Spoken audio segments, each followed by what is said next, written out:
they seem to be interested in some questions, Joe. Let them fire away. Please, Marcia. Well, this morning at the UN, Joe Lota attacked you for calling yourself a democratic socialist and attacking you for going to Nicaragua and Cuba. I suspect you want to respond to that. You know, I won't get into the details of what was accurate and inaccurate in that article. I'll simply say this. One thing was accurate. I've talked all my life about Franklin Delano Roosevelt. I've talked about a tradition of compassionate government and activist government. And I've talked about not accepting a tale of two cities. You know, the reason I got involved in activist work from the beginning was I saw inequalities, I saw unfairness, whether it was what we face in neighborhoods all over our city or whether it was the way our country was treating small countries in our hemisphere. So fighting for equality to me, I say this humbly, is my life's work. I'm not surprised that my opponents will throw labels and call names. That's a Republican tactic. That's a right-wing tactic. We've all seen it plenty of times. But I'm very, very proud to be a progressive. I'm very proud to be a Democrat. I'm very proud to work for a more just and fair society. And I think the people of this city believe in that. Grace. In that article, it said that you, at a meeting, described yourself as an advocate for democratic socialism. Do you still see yourself as Again, as I said, without getting into detail, I'm not going to go into what was accurate and not accurate. That's not a quote from me. That's someone's notes, and I think the reporter asked me if I remember that, and I said I don't remember that. But it doesn't matter. The bottom line is the values that I have put forward, I think, have been consistent over the last quarter century and more. I believe in a more just society. I believe government has to be a tool for a more just society. And I think it's that simple.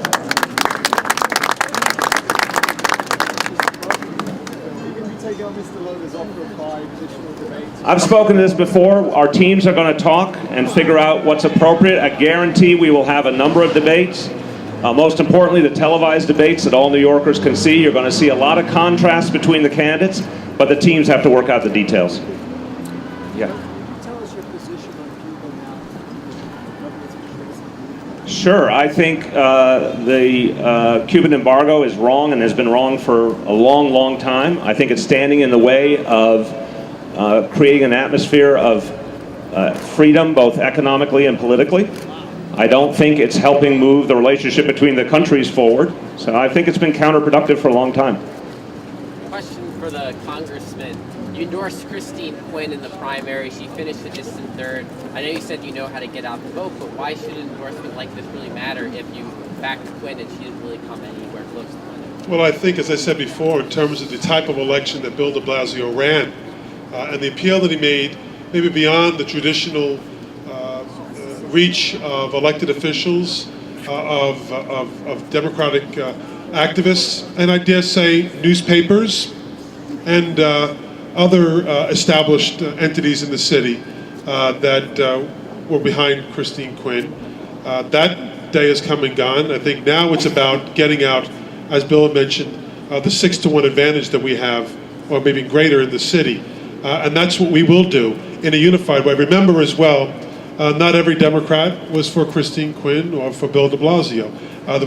There was a gentleman from Queens, and John Liu, in that race, Mr. Weiner, as well as Mr. Thompson, that garnered considerable support from Queens Democrats as well. But what we're here today, what is more important about not answering that question, but really saying we're here today unified behind one candidate. One candidate. No Democrat in this borough is behind any other candidate that I know of than Bill de Blasio, and that's what we're here for today. President Obama announced his endorsement of you today. Yeah. Do you see him while he's in town? Have you talked? That's right. As goes Queens County, so goes President Obama. Is that it? I hope to see him. It would be a tremendous honor to see him. I don't know for sure if that's going to happen, but I was tremendously humbled by his endorsement. The president has been speaking about the need to address inequality from the beginning of his candidacy. I think what he did in achieving healthcare reform will go down in history as one of the fundamental acts of fairness and justice in modern memory. I think it's an example of government at its finest. And I think as he is continuing to, in the face of Republican opposition and a Republican Congress that we hope soon Joe will not have to be a part of, it'll be part of a Democratic Congress.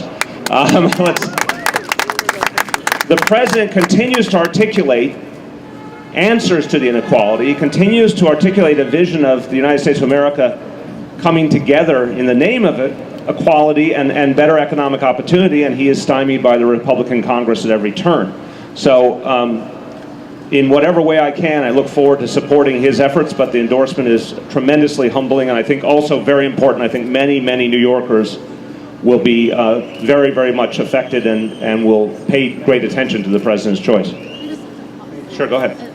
Another president, Bill Clinton, the article in the New York Times suggested you were uncomfortable with the direction that he took the Democratic. I'm sorry, say again? The president, you were uncomfortable with the direction President Clinton took the Democratic Party in the early 90s. Is that accurate? I worked for President Clinton in the 1990s, so I think that's a misunderstanding of the history. I had the honor of being President Clinton's New York State director in the re-election campaign of 1996. I had the honor of being a presidential appointee as the regional director for the U.S. Department of Housing and Urban Development.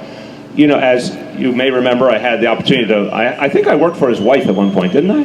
Yes, I did work for the First Lady. So I consider myself very, very fortunate to have worked for the Clintons. I believe they did extraordinary things for this country. I believe there's more ahead.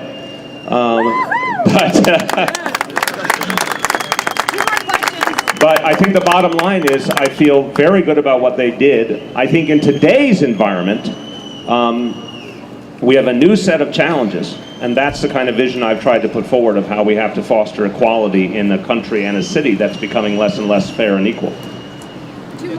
This morning's press conference was focused on Iran. Are you supportive of the administration's diplomatic overtures toward Iran, or do you think that that's a mistake? I think this administration deserves tremendous credit. The Obama administration deserves tremendous credit for having put sustained and growing pressure on Iran. And the reason you're seeing a sudden change of tone is because these sanctions are working.